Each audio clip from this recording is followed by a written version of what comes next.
ہم اس شخصیت کی طرف چل رہے ہیں جو جہاں جاتے ہیں وہاں صدر ہی رہتے ہیں، صدر کے علاوہ انہیں کوئی منصب دیا ہی نہیں جاتا، اور وہ ماشاءاللہ جو پاکستان پر بولتے ہیں تو پاکستان پر ہی ختم کرتے ہیں۔ محترم شاداب احسانی، محترم خالد عرفان صاحب، قیصر خان صاحب، ہمارے علاء الدین خان زادہ اور ہمارے نظر صاحب، ظہیر خان صاحب، ہمارے بہت ہی محترم راشد نور صاحب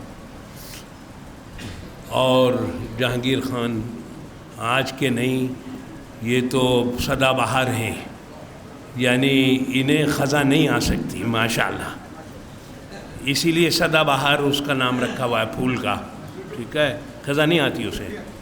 تو بہرحال یہ ہمارے یہ انور انصاری صاحب ہیں، آپ ہیں، ہمارے بچپن کے دوست، ہمارے راشد عزیز، خالد دانش، اور یہ سب ایک کہکشاں ہے آج۔ تو اب میں ذرا سا، کیونکہ تفصیل سے تو یہ بات کر چکے ہیں ان کے مجموعے کے حوالے سے اور دیگر حوالوں سے راشد نور، لیکن میں ذرا سا کہ میں آج ساری رات سناؤں گا شاعری، میں آج ساری رات سناؤں گا شاعری، تم نے دوبارہ مجھ کو بلانا تو ہے نہیں۔ بھائی کیا بات ہے، معاملہ یہ ہے کہ پھر وہ جو ایک مصرع انہوں نے کہا سنایا، وہ خود ایک کلچر ہے پورا۔ کہنے لگے بیئر کسی بھی برانڈ کی ہو، بیئر کسی بھی برانڈ کی ہو، چکن فرائی خیال رکھنا۔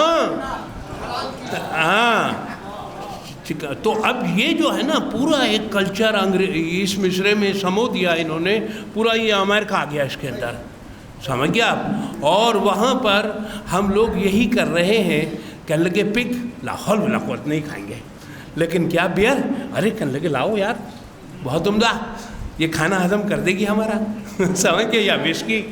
تو یہ والا جو کلچر ہے اس ایک مصرے میں انہوں نے، اور پھر یہ والا جو مصرع ہے ان کا کہ میں ردیف مصرع عشق ہوں، میرا قافیہ کوئی اور ہے، یعنی یہ پورا ایک منظرنامہ ہے اس کے اندر۔ اور یہ میں مبارکباد دیتا ہوں کہ یہ جو ہے ان کے ہاں فن سے آراستگی موجود ہے۔ ہم تو مسا کو آسان سمجھ لیتے ہیں اور آسان سمجھا ہوا ہے۔ تیسرا جو جز ہے ارسطو کے ہاں وہ ہیومر ہی تو ہے، اور ہے کیا؟ ٹریجڈی، آپ کا ایپک، اور ہیومر یہ مزاح۔ اور مزاح جو ہے یعنی اگر مثال کے طور پر ہم مائنس کر دیں یعنی چارلز ڈکنس کو، تو عین ممکن ہے کہ یہ جو برطانیہ ہے اس کے پاس اپنا نیریٹو ہی نہیں ہوتا۔ تو یعنی یہ ڈکنس جو پکوک پیپر کے حوالے سے آیا ہے ڈکنس، تو اب ہم کیا کر رہے ہیں کہ انہوں نے جو بھتے کا ذکر کر دیا، اب ہمارے شہر میں کیا ہو رہا ہے؟ قحط ہو گیا ہے، ہمارے شہر میں خاک اڑ رہی ہے، بھتے مشاعرے ہو رہے ہیں۔ یہ اپنی طرف اشارہ نہیں تھا ان کا، ہاں یہ جو ہے صدارتیں ہو رہی ہیں، وزارتیں ہو رہی ہیں، اور مطلب ایک دیکھ کے پیسے دے دیے، یہ کر دیا۔ تو یہ سارا سلسلہ چل رہا ہے۔ وہ جو ایک سلسلہ تھا کہ جو پڑھنے لکھنے کا، وہ جو ایک ادب کا معاملہ تھا، وہ جا رہا ہے۔ اور جب ادب نہیں ہوگا، ادب کس سے ہوتا ہے؟ مبتلا لوگوں سے ہوتا ہے ادب۔ ہمارے شہر میں مبتلا لوگ کم سے کم ہوتے جا رہے ہیں، ایڈجسٹ کرنے والے لوگ ہوتے جا رہے ہیں۔ پرموٹر جو ہے اس شہر کے اندر رائٹر بن گیا ہے۔ جب پرموٹر رائٹر بن جائے تو بس بات ختم ہو جائے گی، پھر تو نیریٹو گیا۔ دیکھیے جہاں سے یہ آ رہے ہیں نا، یہ آ رہے ہیں امریکہ سے، یعنی 3 لوگوں کی شاعری پڑھ لیجئے، جان ٹرمبل کی، فلپ فرینیو کی اور جوئل بارلو کی۔ یہ 1770 کی شاعری ان کی پڑھ ڈالی ہے، تو آپ کو پتہ چلے گا کہ بھئی شاعری ہی تو ہے جس نے امریکہ کی تقدیر بدلی ہے۔ یعنی امریکہ کی جو تقدیر کا معاملہ ہوا، جو نیریٹو کا معاملہ ہوا، جو آج سپر مین بنا ہوا ہے امریکہ، اس میں شاعروں کا بنیادی کنٹریبیوشن ہے اس کے اندر. وہ انہوں نے نظموں میں کہا کہ ہم برٹش نیریٹو کو ریجیکٹ کرتے ہیں. اب ہمارے ہاں ملٹن پیدا ہوگا، ہمارے ہاں شیکسپیئر پیدا ہوگا. تو اس کے بعد سے یہ سلسلہ وہاں جب وہ آزاد ہوا امریکہ، تو نتیجہ کیا ہوا کہ آج جو ہے امریکن انگلش بھی ہوتی ہے.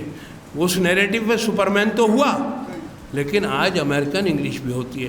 تو اب یہ جو ہیں یہ پاکستان کے خمیر سے گوندھے گئے ہیں، ایسا لگتا ہے ہمیں. تو اب جب ان کا خمیر پاکستان سے گندھا ہوا ہے، تو میں عموماً یہ کہتا ہوں کہ جب یورپ اور امریکہ میں ہم جاتے ہیں تو آج بھی ہم 75 سال بعد بھی ہم جو ہیں انڈین کلچر کے حوالے سے پہچانے جاتے ہیں. ہمارا تشخص نہیں ہے، لیکن مجھے یہ یقین ہے کہ جہاں جہاں خالد عرفان گئے ہوں گے وہ پاکستانی تشخص کے ساتھ پہچانے گئے ہوں گے اور پہچانے جاتے ہوں گے، اور اس کلچر کو یہ ڈیفینڈ کرتے ہوں گے. تو یہ والے جو لوگ ہیں ہمارے باہر اب اس طرح نہیں ہیں یہ. اور ہم نے کیا سمجھ لیا ہے؟ مزاح کا سمجھ لیا ہے. وہ دور کوئی آسان نہیں تھا جس میں قد نکالا یعنی خالد عرفان نے.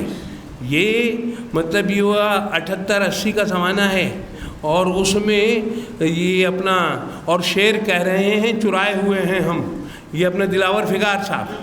تو اب فگار صاحب کا زمانہ، اور پھر یہ حسنین حیدر تو شکر کرے کہ اس کے ابا مر گئے، ورنہ سب سے پہلا جو پتھر آتا امیر حسنین جلیسی کی طرف سے آتا اس پر. سمجھ گیا؟ امیر حیدر حسنین نہیں، معاف نہیں بھائی، ان کی روح خوش ہوئی ہوگی کہ کہیں میرا بھی ذکر ہوا کہ مطلب یہ وہ سچ بولنے والوں میں، نہیں تو یہ تو منافقوں کی سرزمین ہو گئی ہے.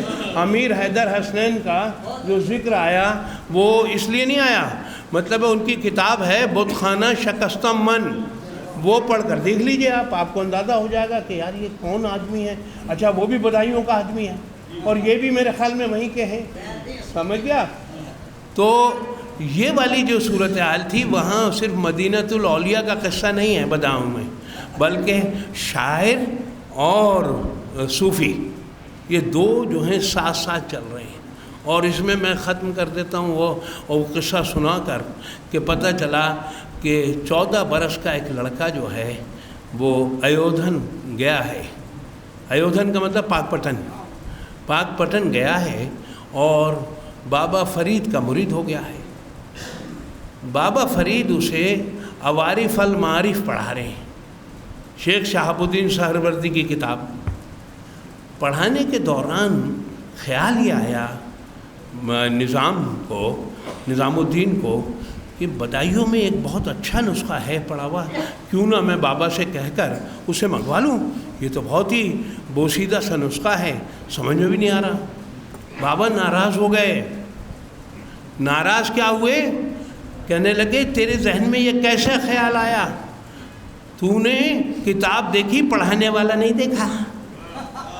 ہاں، پڑھانے والا دیکھنا یہ طریقت ہے، کتاب دیکھنا شریعت ہے.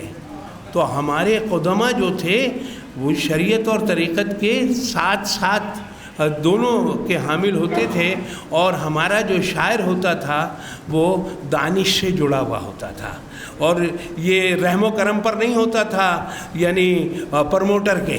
بہت بہت شکریہ.